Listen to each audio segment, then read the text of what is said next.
Let's talk about minions in combat. Here's the deal. When you're dealing with combat and you're dealing with scaling, minions or lower CR creatures, you don't even have to use minions, can be very effective at helping you balance a combat, giving the players something to deal with. And you can throw lots of minions at players and have them use their spells for AoE, and it feels satisfying. Even as a wizard, if you cast a fireball and wipe out 12 archers on a balcony, it feels good. Regardless if they have 1 hit point or 10 hit points, still, you took care of 10 problems on a balcony.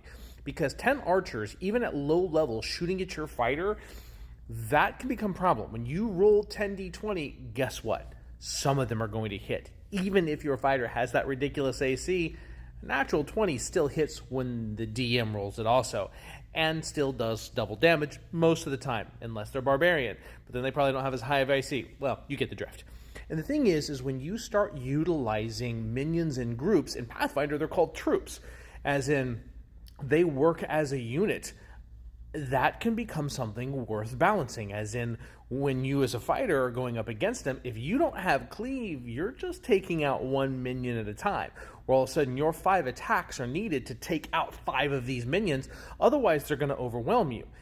And so with minions, though, you're not tracking HP, and minions have a single suit purpose, meaning they're attacking physically, they're attacking with their bows, they move as a squad, or they're just independent of one another.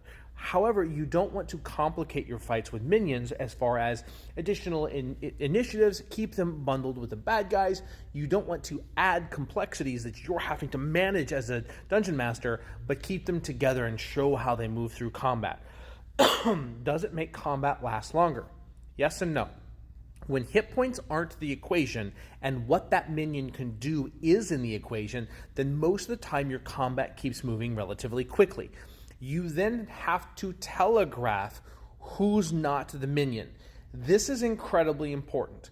When minions are on the field, they're everyday troops, they're normal demons, they're normal goblins, they're whatever dies easily but still can be a pain in the butt. This is effectively useful in 5e because of our bounded accuracy. But on top of that, the guy that's not the minion, you gotta telegraph. Either they're casting the big spells, or they've got massive army, or they're huge and hulking. Make sure the players know. This is just my opinion to allow the players to choose who and what they're targeting on the battlefield and actually thematically still makes sense. Good storytelling combined with good balance, combined with intensity, makes for a memorable encounter.